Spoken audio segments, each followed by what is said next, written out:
안녕하세요. 김윤재TV의 하루 10분 독서입니다. 오늘은 군주의 거울 68페이지부터 읽겠습니다. 아테네의 영웅 테미스토클레스.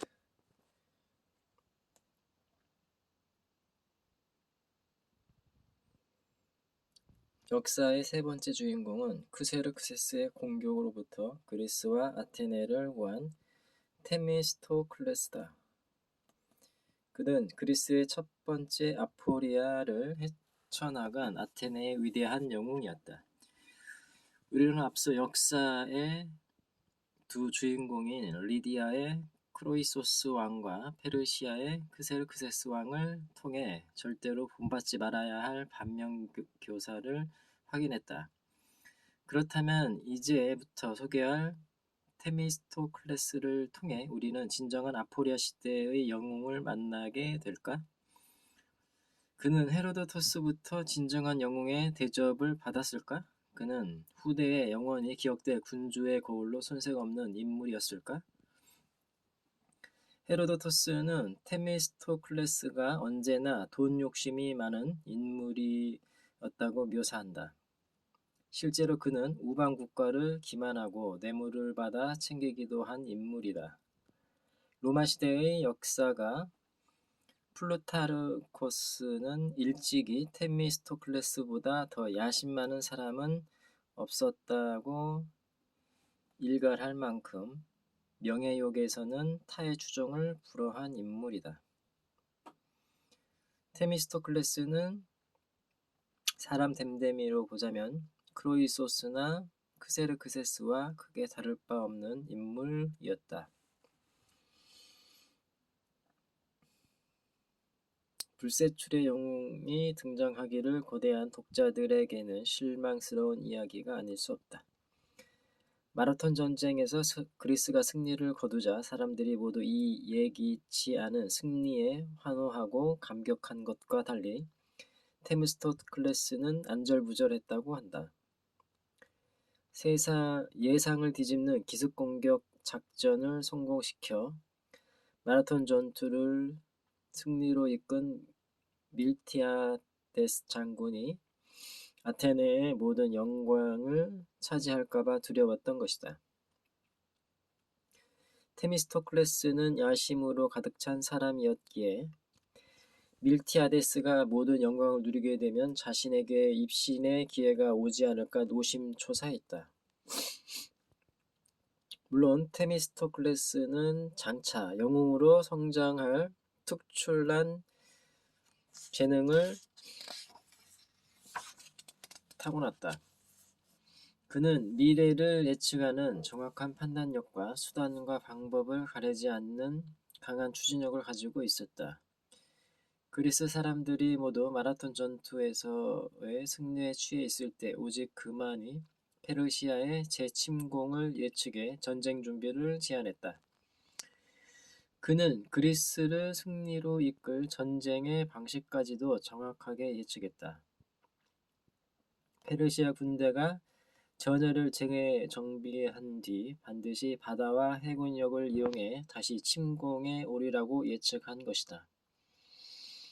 그는 승전의 기쁨에 취해 있는 아테네인들에게 3단 노선 200척을 미리 건조하자고 제안한다. 그러나 페르시아와의 전쟁도 끝난 상황에 느닷없이 해군력을 강화시키자는 테미스토클레스의 제안을 아테네인들은 이해할 수 없었다. 300척의 3단 노선을 만들어 앞으로 닥칠 전쟁을 대비하자는 테미스토클레스의 제안은 단순히 해군력을 증강을 통한 전쟁 준비만을 의미하지 않는다. 널리 알려져 있듯이 아테네의 여신 아테나는 바다의 신 포세이돈과 경쟁해 승리를 거둔 후 그 도시의 수호신이 됐다. 그래서 도시의 이름도 아테네다. 올리브로 상징되는 아테나는 곧 땅을 의미하며 군대로 말하자면 육군인 셈이다. 반면 포세이돈은 바다의 신으로 해군력을 상징한다. 테미스토클레스는 아테네를 아테나가 다스리는 육군의 땅에서 포세이돈의 나라인 해군의 땅으로 방향을 바꾸자는 주장을 하고 있는 것이다. 당연히 아테네인들은 그의 제안에 반대했다. 그때나 지금이나 절박한 위기가 닥치지 않으면 사람들은 그 위기를 실체를 인지하지 못하는 법이다. 위기가 닥치지 않을 것이라는 막연한 기대 심리 뒤에 미래에 대한 두려움을 숨겨놓는 것이다.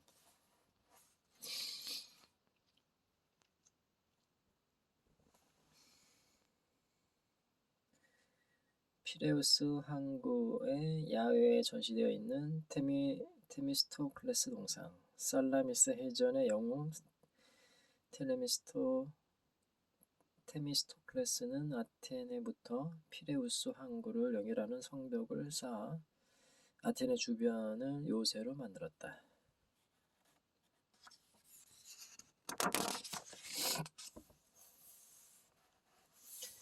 테미스토클레스는 머리가 좋은 사람이었다. 그는 먼 미래의 불확실한 전쟁의 가능성으로 아테네인들을 설득하는 데 한계가 있음을 잘 알고 있었다. 사람들은 위기의 실체를 직접 눈으로 보아야만 어떤 조치를 취하거나 최소한 긴장이라도 하게 된다. 그래서 그는 아테네인들이 위기의식을 갖도록 하기 위해 경쟁 국가인 아이기나의 존재를 활용하기로 한다. 아이기나는 아테네에서 불과 27km 정도 떨어진 큰 섬으로 도리아족들이 세운 호전적인 도시국가가 있던 곳이다. 당시 아테네와 아이기나는 새로 발굴된 은광의 채굴권을 놓고 서로 대립하고 있었다.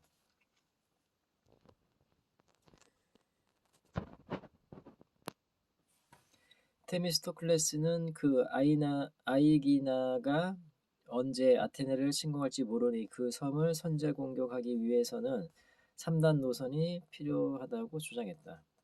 이것은 위장정술이었다. 테미스토클레스는 페르시아 해군의 공격을 대비하기 위해 3단 노선이 필요했고 아테네인들을 설득하기 위해 눈앞에 보이는 위험 요소인 아이기나를 활용한 것이다.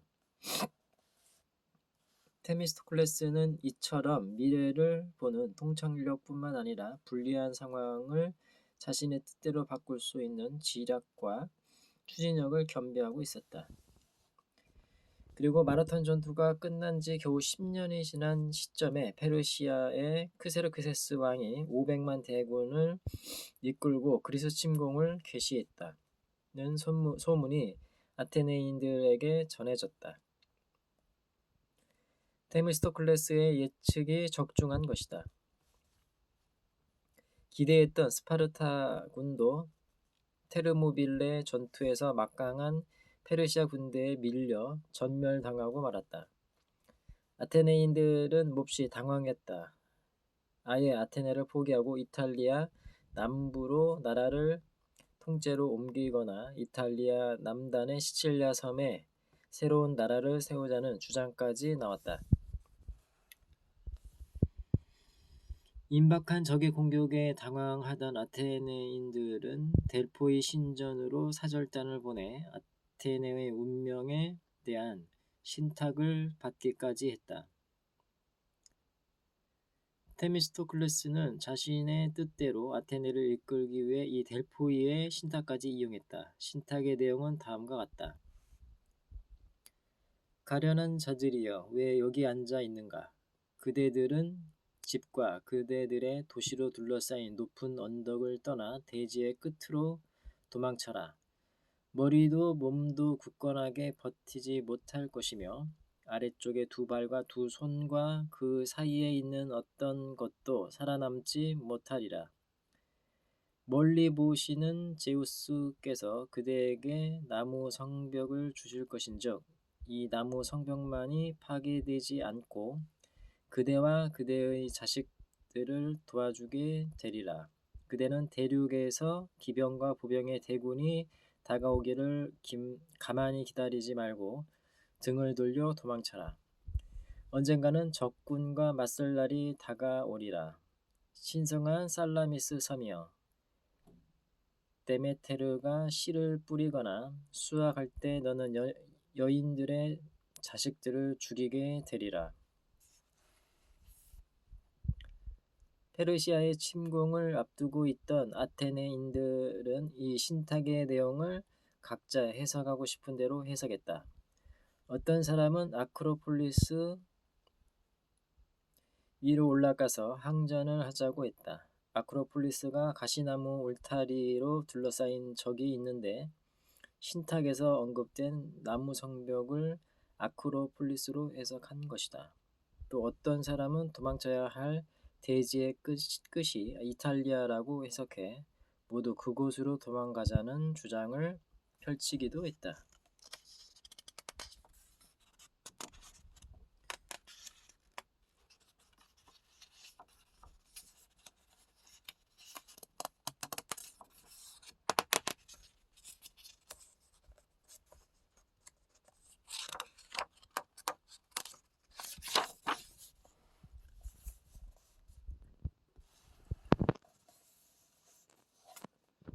네, 오늘은 여기까지 읽겠습니다. 감사합니다.